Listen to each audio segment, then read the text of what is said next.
dalam 5 tahun terakhir ini, kelompok-kelompok Islam seolah menjadi terasing di negerinya sendiri. Itu yang dia rasakan. Berapa ulama yang berjuang mendirikan republik ini? Indonesia 80% penduduknya umat Islam. Tidak pernah meminta 80% hasil sumber daya alam yang dikuasai negara untuk umat Islam. Gak ada yang minta. Ada gak yang minta? 80% umat Islam penduduk Indonesia tidak pernah meminta 80% APBN untuk umat Islam. Gak ada yang dia minta. Sederhana permintaan umat Islam. Dia mau berdialog sama Tuhannya. Dia mengingatkan umatnya akan kebaikan, yang tidak hanya mengajarkan doa makan dan doa minum, tapi juga cara memilih pemimpin. Itu kira-kira.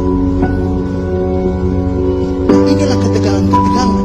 Ketika agamanya dinistakan, kok susah sekali ini membawa ke proses hukum. Muncullah demo berjilid-jilid, yang kemudian berujung ulamanya tidak bisa pulang.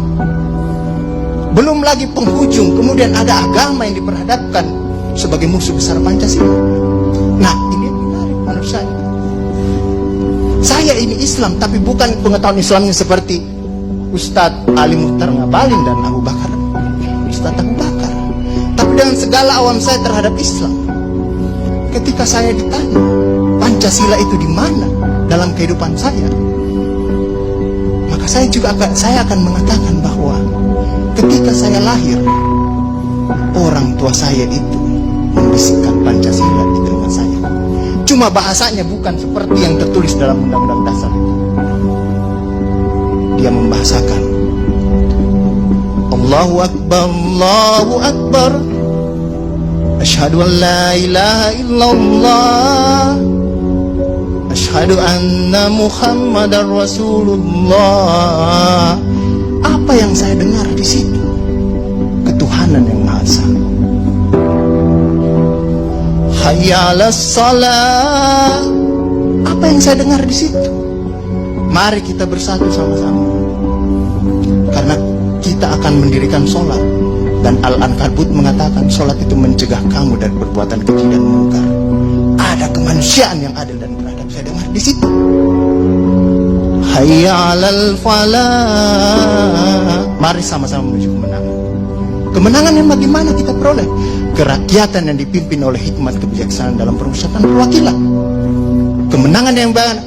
Keadilan sosial bagi seluruh rakyat Indonesia. Itulah kemenangan yang kita tuju. Kita kembali lagi takbir. Allahu Akbar, Allahu Akbar, la ilaha illallah. Kita ulang lagi. Dan Pancasila yang kita tiupkan itu 5 kali sehari, belum selesai di sini, selesai bunyi terus. Ya kan Ustadz kan? Belum selesai di daerah sini, selesai bunyi bertalu-talu terus.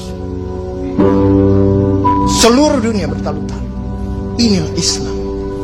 Yang kemudian sekarang dalam kelompok ini Ustadz Ali Muhtar Ngabalin, saya banyak belajar dari beliau.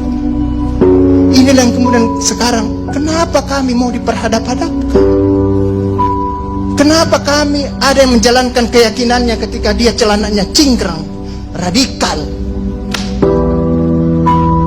atau dia pakai cadar, dulu diperhadap-hadapkan. Saya Indonesia, saya Pancasila, ada dulu itu banyak sekali seperti itu. Kenapa kami seperti ini? Sekarang, akhirnya sekarang semua orang disuruh pakai cadar. Inilah kemudian rentetan yang membuat istilah tadi Ustadz Abu Bakar, kok paranoid sekali dengan undang-undang HIP ini. Ada luka. Ada luka yang tadinya sudah mulai mengering, dilupakan. Tapi tiba-tiba ini kemudian dikhawatirkan, jangan sampai Pancasila ini mau dipakai sebagai instrumen untuk membibirkan kelompok Islam dan kelompok.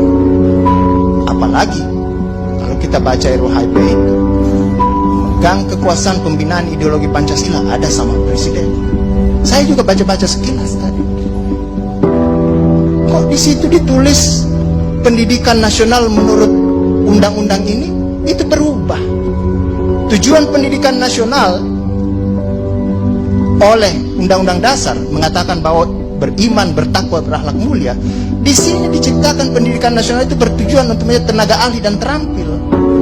Ini kan mau dikasih jadi tukang. bagi kapitalis kalau seperti itu berpikirnya. Nah, inilah yang kemudian yang dirasakan oleh kelompok-kelompok Islam dalam perspektif perjalanan konstitusional kita, bahwa ada yang tidak adil dilakukan oleh kekuasaan. Kelompok Islam selama ini tadi yang saya katakan tidak pernah meminta apa-apa. Paling jauh kelompok-kelompok Islam mungkin dapat honor dari negara. Itu pun tidak dipakai untuk foya, dikembalikan lagi untuk membantu negara, menghidupkan santri-santri, mencerdaskan kehidupan bangsa, menciptakan manusia-manusia yang beriman, bertakwa dan akhlak mulia. Yang sebenarnya tugas pemerintah itu dikembalikan lagi seperti itu. Itulah yang kemudian mulailah sekarang kelompok Islam sangat hati-hati kalau kemudian Pancasila ditiupkan terus, seolah-olah ini mau dijadikan instrumen untuk memarjinalkan Pancasila.